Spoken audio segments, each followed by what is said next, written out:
여러분, 이 세상에는 많은 사람들이 본다고 하지만 어둠 속에서 미혹당하여서 방황하는 사람들이 얼마나 많이 있습니까? 성경도 그렇고 말세가 될수록 어두워진다라고 하고 있습니다.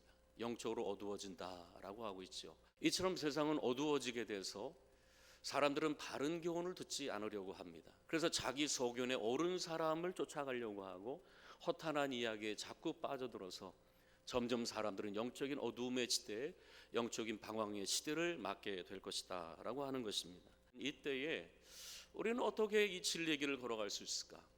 그래서 우리 주님께서 우리에게, 예수 믿는 우리에게 주신 분이 누구십니까? 우리 옆에서, 우리 안에서 우리와 함께 이 믿음의 길을 동행하도록 하기 위해서 우리 예수님이 하늘로 승천하시면서 우리에게 주신 분이 누구시죠? In us, 우리 안에, with us, 우리와 함께 너와 동행하는 분이 있을 것이다. 보혜사 성령이 너에게 오시면 너희 안에, 너희 옆에서 너희와 함께 이 믿음의 길 끝까지 걸어가게 하실, 도와주실 분, 보혜사 성령이 너에게 오실 것이다. 그래서 저는 로마서 8장의 말씀을 아무리 얘기해도 지치지 않고 너무나 하고 싶은 말씀은, 누구든지 그리스도의 영이 없으면 성령이 그리스도의 사람이 아니다. 성령의 역사가 없으면 성령의 사람이 될 수 없습니다. 그리스도의 사람이 될 수 없습니다. 그리스도에 속한 사람, 그리스도의 영향을 받는 사람, 그리스도에게 이끌리는 사람은 오직 그 속에 성령의 역사가 있을 때 가능하다라고 하는 것이죠.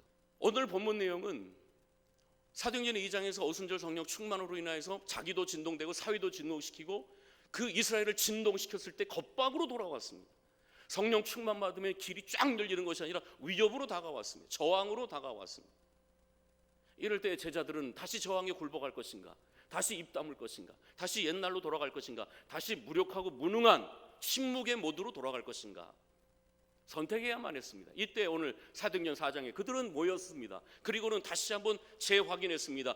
하나님이 우리에게 능력을 주시는 이유는 무엇이지? 예수님이 우리를 제자로 불러주신 이유는 무엇이지? 라고 자기 정체성을 회복하게 됩니다. 우리를 하나님의 뜻을 행하게 하려고 하신 거 아니냐? 저들의 위협에 우리가 굴복하여서 하나님의 뜻을 포기할 수는 없지 않냐? 라고 하고 그들은 다시금 힘있게 기도하기 시작합니다. 하나님, 기도한 내용이 무엇입니까? 외부적인 걸 위해서 기도하지 않았습니다. 내부적으로, 주님, 저들이 협박하는 사람이 있고 협박의 말이 있고 사회 분위기가 우리로 하여금 잠잠하라고 하고 있습니다. 우리가 여기에 잠잠하지 않도록, 이 협박에 무너지지 않도록, 내 믿음의 사생 사람들의 그 억압 앞에, 위협 앞에 주눅들지 않도록 담대하게 다시 한번 우리의 마음을 담대하게 하셔서 담대하게 다시 예수 말씀을 전하게 하고, 손을 얹어 기도할 때 귀신이 떠나고 병이 고쳐지고 예수 이름으로 기적과 표적이 일어나서 하나님 나라가 확장되는 일들이 다시금 진행될 수 있도록, 그 일에 우리가 중단하지 않고 다시금 할 수 있도록 우리의 마음을 새롭게 하옵소서 라고 그랬을 때 그들의 마음에 진동이 일어나서 두려움의 영이 다 물어가고 다시금 마음이 새롭게 변화되는 놀라운 역사가 일어나게 되었다라고 하는 것입니다. 그러자 이제는 예수를 못 박아 죽인 그 제사장들의 마음에 진동이 일어났습니다. 서동이 일어났습니다.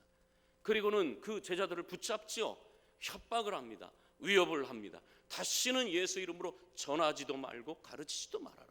전에 같으면 이게 먹혔습니다. 위협과 협박 앞에서 그들은 주눅 들고 그리고 방에 숨었을 텐데 이들은 그 협박이 더 이상 통하지 않았습니다. 왜냐하면 그들의 마음에 그 두려움과 협박을 진동시키는 힘이 있었기 때문에 그렇죠. 무엇이 이들로 하여금 이렇게 변화시켰습니까? 무엇이 이들로 하여금 그렇게 용기 있게 했습니까? 성령 충만입니다. 오순절 성령의 불이 임했을 때 3년간 예수의 말씀을 들었던 그 말씀이 살아났습니다. 여러분, 이걸 아셔야 됩니다. 성령이 임하지 않으면 지식은 죽은 지식이 될 것입니다. 그러나 여러분이 배운 지식이, 배운 말씀이, 성경 말씀이 언제 살아나는 것입니까? 성령이 임할 때. 성령이 임할 때 3년간 예수를 쫓아다니면서 제자 훈련을 받았던 3년의 그 말씀이 살아 움직이게 됐습니다. 에스겔의 마른 뼈다구에 성령이 들어갔을 때 살아 움직인 것처럼 죽은 지식, 죽은 메마른 그 가르침이 성령이 임하게 됐을 때 살아 움직여서 성령의 검이 되었습니다. 성령의 검이 되었습니다. 그래서 성령의 검, 하나님의 말씀이 사람들의 혼과 영과 관절과 골수를 찔러 쪼개며 그 속에 성령의 역사로 말미암아 하나님의 말씀이 들어가게 되는 놀라운 일이 언제 일어났습니까? 성령 충만 때 일어나게 되었습니다. 여러분, 뜻이 있으면 길이 생기는 거 아니겠습니까? 우리가 성령 충만하여서 기도하고 나가면 하나님께서 생명의 길, 진리의 길, 영생의 길, 축복의 길, 우리가 예상하지 못했던 곳에서 하나님께서 이루어갈 놀라운 구원의 역사가 우리 가운데 임하기를 축복합니다. 에스겔의 마른 뼈다구처럼 그냥 외형만 있고 겉에 알싸한 모습을 있지만 아무 능력 없는 우리 마른 뼈 같은 우리에게 성령의 바람이 불어주셔서 우리가 다시 한번 삶의 정돈이 있게 하시고 살이 덮이고 살가죽이 덮여서 하나님의 군대가 되는 역사가 다시금 일어나게 해달라고 기도할 수 있는 저와 여러분 될 수 있기를 축복합니다.